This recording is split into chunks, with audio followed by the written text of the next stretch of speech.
চেহারায় কেমন একটা বাঙালিয়ানা, অনেকটা ছানার ডালনার জন্য তৈরি বড়ার মতো। চেখে দেখতে গেলে ছানার আধিক্যই বেশি, কিন্তু ছানা তো শুধু ছানা নয়, প্রকৃত উপায়ে একে রসনা দুরস্ত করতে পারলেই মালুম হবে যেন মধ্যযুগের শেষ পর্বের ইউরোপ থেকে উড়ে এলো এর স্বাদ গন্ধ। এটি হলো ব্যান্ডেল চিজ।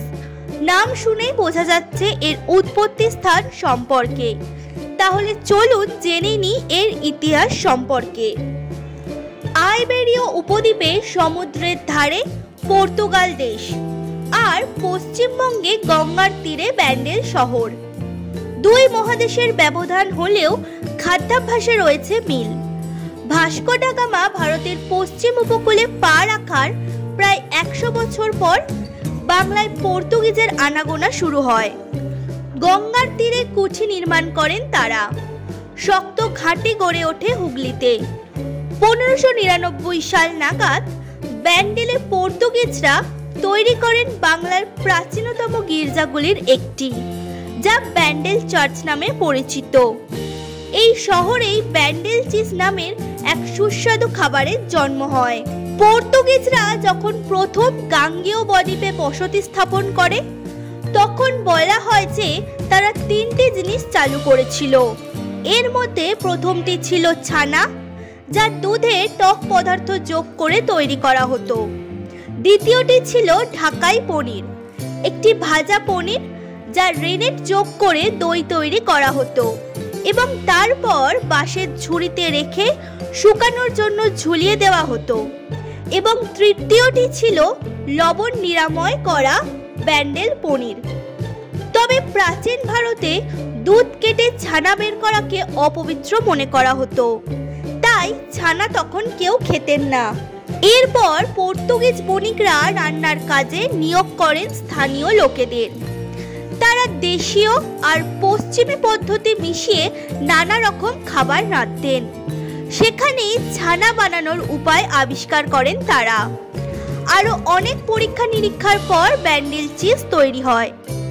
পর্তুগিজদের অধীনে কাজ করা মগ অথবা বর্মি পাচকরাই সম্ভবত ব্যান্ডেল চিজের জনক।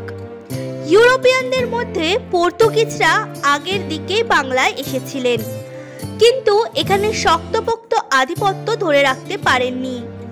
তবে বাংলার খাবারে পর্তুগিজদের প্রভাব অপরিসীম। ব্যান্ডেল চিজই তার প্রমাণ। এবার জেনে নিই ব্যান্ডেল চিজ তৈরির পদ্ধতি। কমপক্ষে 500 বছরের পুরনো পদ্ধতি ব্যবহার করে এই পনির বানানো হয়। ব্যান্ডেল পনির মূলত গরুর দুধ দিয়ে তৈরি একটি তাজা পনির ছিল, যা লেবুর রস দিয়ে মিশ্রিত করা হয় এবং তারপর লবণাক্ত জলে সংরক্ষণ করা হয়, যাতে এই ভাজা পনিরের সেলফ লাইফ দীর্ঘায়িত হয়। তবে পর্তুগিজদের বুঝতে কিছুটা সময় লেগেছিল যে এগুলি নিজে থেকে খুব বেশি দিন স্থায়ী হয় না, এবং তাই ছোট গোলাকার বলগুলিকে কিছুটা স্বাদ দেওয়ার জন্য এবং তাদের সেলফ লাইফ বাড়ানোর জন্য এগুলিকে স্মোকড করা হতো, যাতে দীর্ঘ সমুদ্র ভ্রমণের সময় এগুলি বহন করা যায়। জানা গেছে যে চট্টগ্রামের একদল সমুদ্র ভ্রমণকারী রাঁধুনি, যারা মগ রাঁধুনি নামেও পরিচিত, তারা এটিকে অনেক মূল্যবান বলে মনে করত এবং এগুলোকে সাথে করে নিয়ে যেত।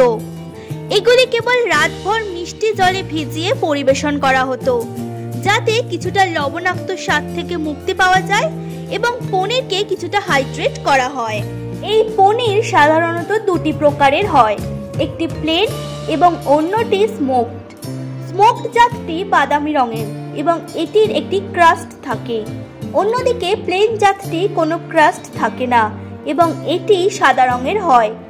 উভয় প্রকারেই লবণের উচ্চ ঘনত্ব থাকে, যা এই পনিরের সেলফ লাইফ বাড়ায়। স্যালাড, পাস্তা কিংবা রিসাটোর সাথে এই ব্যান্ডেল চিজ খেতে দারুণ লাগে।